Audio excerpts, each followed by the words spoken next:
Let's bring in Eddie House. By the way, former NBA guy, Fox Sports Radio, and he's doing Celtics games. I mean, we talk about Jayson Tatum. So I've always said this about Boston. If they're going to walk through, Atlanta, but you cover them, you watch them all the time.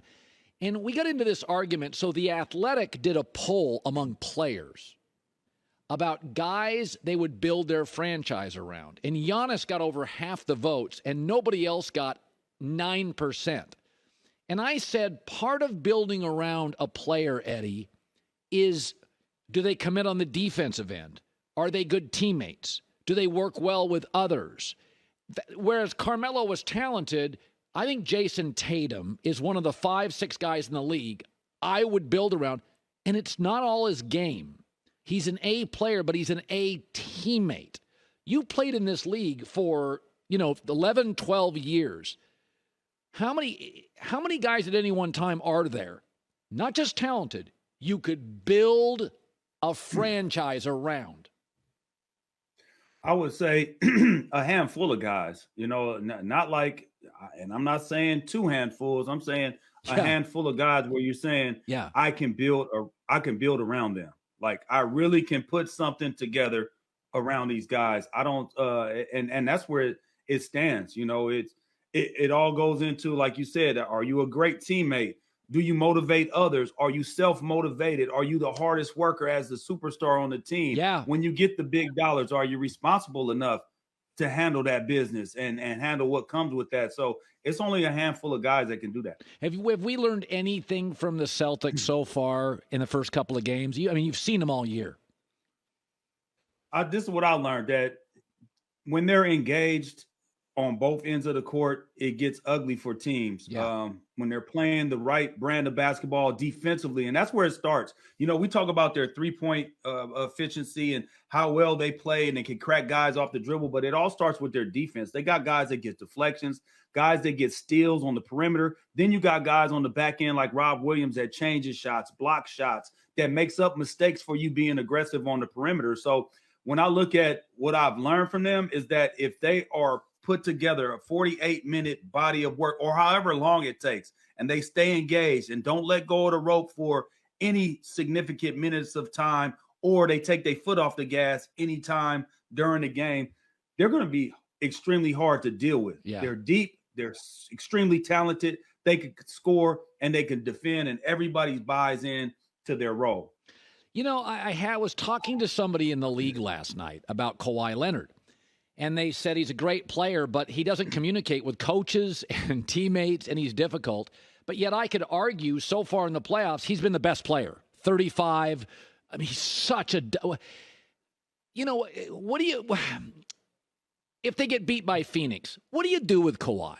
I mean, is it – I mean, you'll be 3 years in. He doesn't play much. When he does, he's remarkable. What do you make of Kawhi as a former 11, 12-year NBA guy? Phenomenal basketball player, but then it goes back to your very first question you asked me.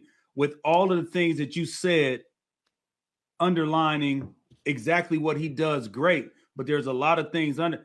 Do you feel like that's a guy you could build a franchise around? I can't. Well, trust.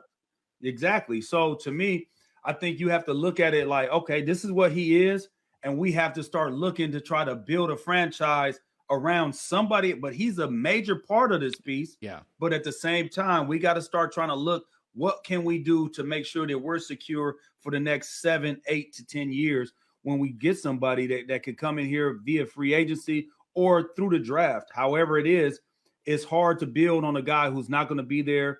You don't know how many games he's going to play per year. You said he doesn't communicate with teammates, doesn't really communicate. And I don't know this to be factual because I don't know Kawhi, and I haven't talked to anybody within the Clipper organization that could tell me any different from what you said. But if what you said is true by what that guy is speaking on, then it's hard to build. If there's no communication, there has to be an open door policy between the star and the front office. They have to always be in a collaborative mode and mindset. And if that's not the case, it's hard to build around them. Now, phenomenal talent.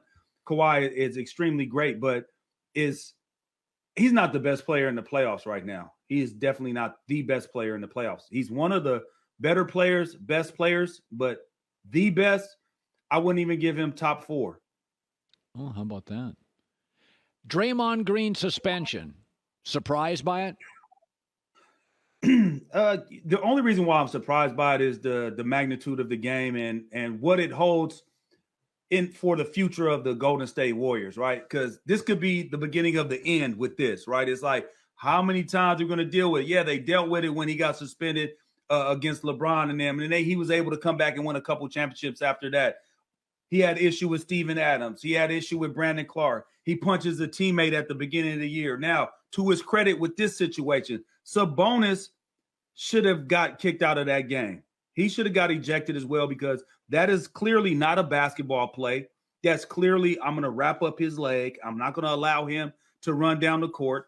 Draymond's actions were a little excessive, but at the same time, in the heat of battle, somebody grabs your leg. I mean, anything could happen at that particular moment. When you go to grab somebody's leg and do something on the dirty side, expect to get something dirty back, right? And I can say that Sabonis's play was dirty. That was a dirty basketball play.